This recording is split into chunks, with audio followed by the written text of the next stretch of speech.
We move to this one now.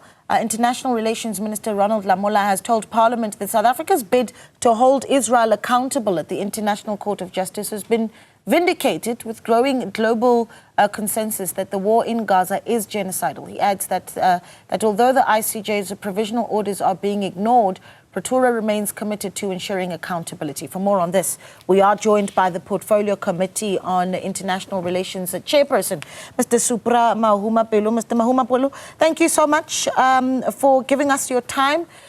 Sure, this is quite the year for us to have the discussion around how South Africa continues to position itself on the matter of the ICJ when we've got tariffs and, oh goodness, I mean, so much going on in the US with the government, US leaders looking at us in our position on the situation in Gaza very, very closely. But we hear that Minister Ronald Lamola says that they're committed to making sure that that case against Israel does go through to its conclusion. Your view in support of that? Thank you very much, Naledi, and the viewers of News Africa.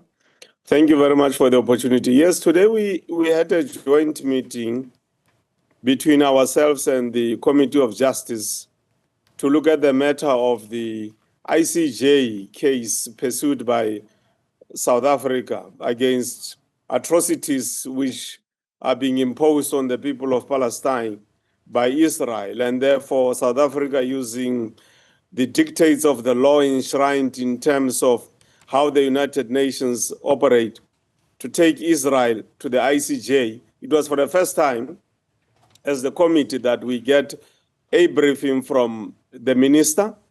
And we are happy as the committee, and the overwhelming majority of the committee supported the stance taken by South Africa as a principal stance, and that all other progressive forces of the world must be brought together.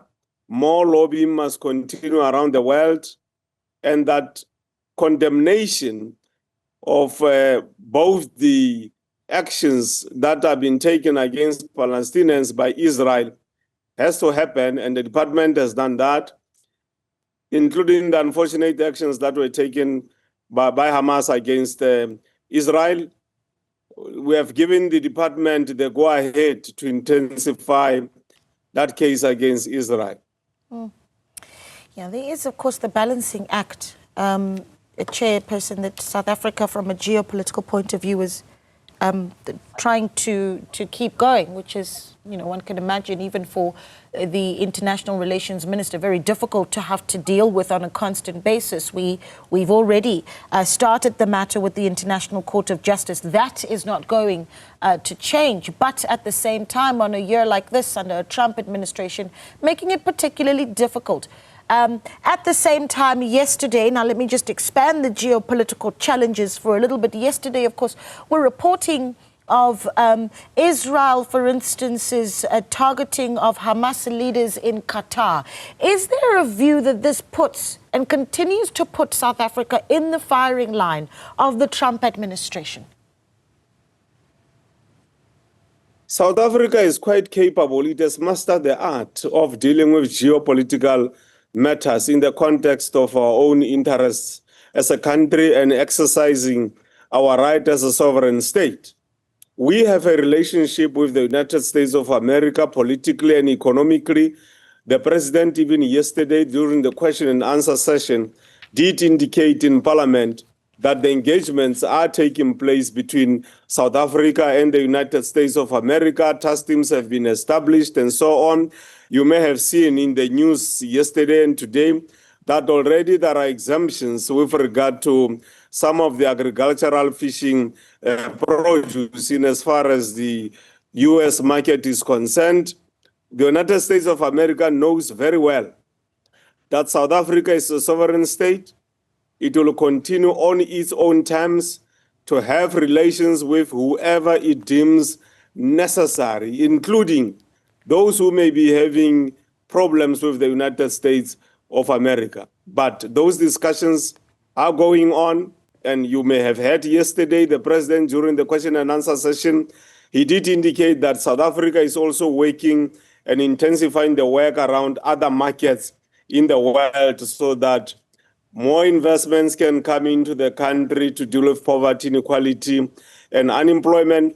We will continue to engage with the US, no matter the circumstances, even beyond the Trump administration. Life will go on between South Africa and the US.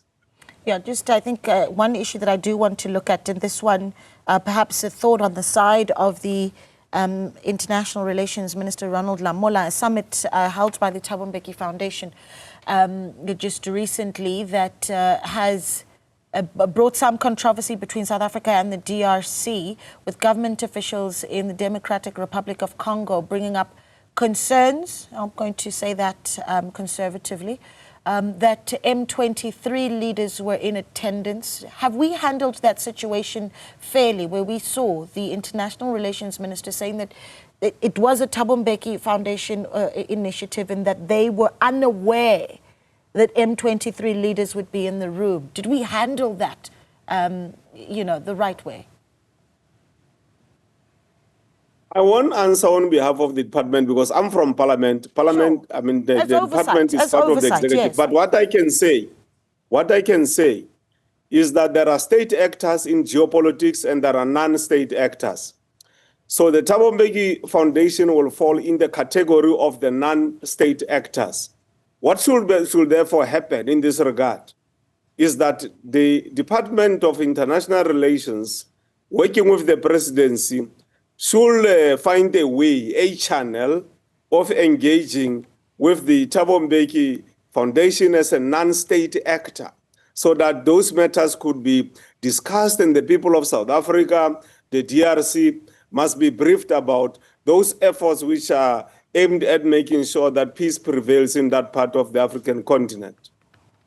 Yeah, and of course then there's the issue of, and I just want to squeeze in as much as possible because we're running out of time, but I need to get as much coverage as I can. The issue of the SANDF chief, General Rudzani Maphonya, the utterances he made in Iran, of course his version of events being presented to the president. Can we say case closed? And the lessons that we learn about what we communicate to different state actors, and you talk about state actors on our foreign policy, the lessons that we should learn from our communication of our foreign policy. The president yesterday in the question and answer session in Parliament closed that matter on two fronts. Firstly, he said the trip by General Maphonya was arranged a long time ago, and therefore there was no way they could pull out of that trip by General Maphonya. Two, that he discussed with the general the statements that the general has made, and the president did indicate to Parliament that the general has accepted during the engagement that some of the statements were unfortunate in the context of political developments that are taking place between South Africa and other member states, which include the US. So we are happy that the president did call General Maphonya and he met with him to discuss that particular matter. All right. Well, I'm going to leave it there. Mr. Mahumapelo, thank you so much for your time. We do appreciate it. Good night. Look forward to chatting some more in the future. Mr. Supra Mahumapelo there, who is the portfolio chair for international relations.